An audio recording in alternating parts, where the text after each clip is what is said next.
Tomorrow, yes, 4 more states hold primary elections. 41 down, 9 to go, plus the District of Columbia. I hereby confidently predict that the results of tomorrow's elections will be more of this.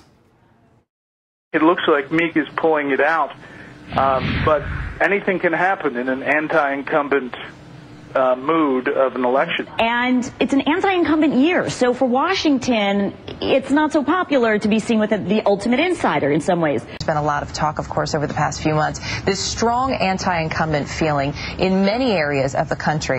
You know, that started off, that whole anti-incumbent thing, started off as a headline when the primary season started back in February. Back then, people at least tried to offer some factual evidence to back it up as an assertion. Now that doesn't even happen anymore. It's just the received common wisdom.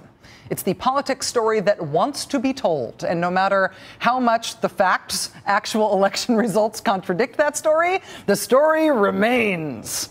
Check out this contortion in today's Washington Post in an article about tomorrow's primaries. Quote, see if you can follow this.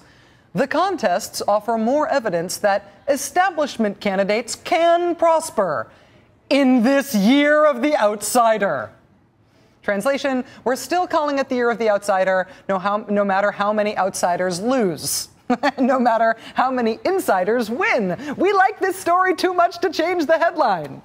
This was another one, another really good one. This was from the Associated Press last week before Washington State's primary. Here's the quote.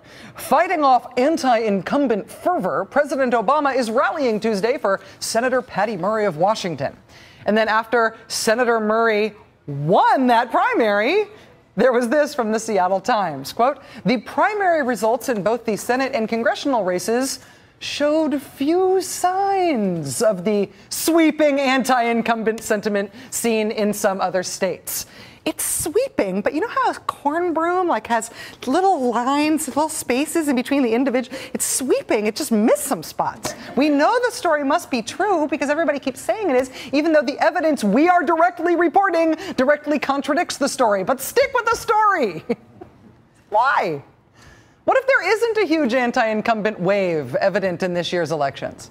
What if the Beltway media's chosen narrative for explaining politics this year isn't borne out by the facts? What if it just isn't true? How would we know? Here's a little experiment. Look at this. These are the names of incumbents who have won their primary elections this season.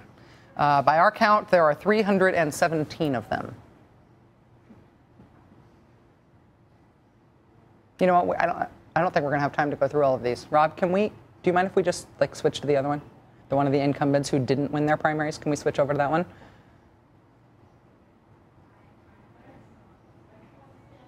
That's it? That's it. 7 incumbents lost out of 324 races.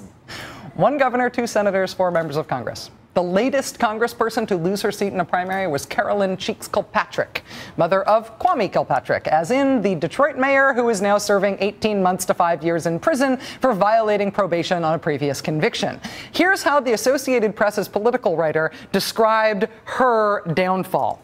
Quote, incumbents beware! Another lawmaker just bit the dust in a year when fickle voters seem eager to fire longtime lawmakers.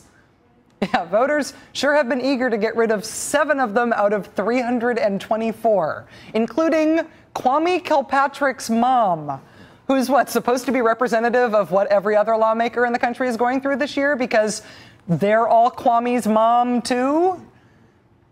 Tomorrow we have 2 high-profile races involving incumbents. Senator John McCain, who is fighting against J.D. Hayworth to try to hold on to his Senate seat, and Senator Lisa Murkowski of Alaska, who is fighting a challenge from a man named Joe Miller, whose name is very easy to spell and who was endorsed by Sarah Palin. I don't know how much stock you put in polling, but polls do show both incumbents are expected to win. If these 2 more incumbents do win tomorrow, expect headlines like, anti-incumbent mood fails to take Murkowski down. Or John McCain escapes anti-incumbent wave. The anti-incumbent wave, we swear, still exists, despite the fact that everybody seems to be escaping it. Sometimes big news narratives make the facts make more sense. They make disparate data points more understandable. And sometimes they are lazy nonsense, unperturbed by actual news and driven by mindless repetition. Tomorrow and for the rest of this election season, beware of lazy nonsense and mindless repetition.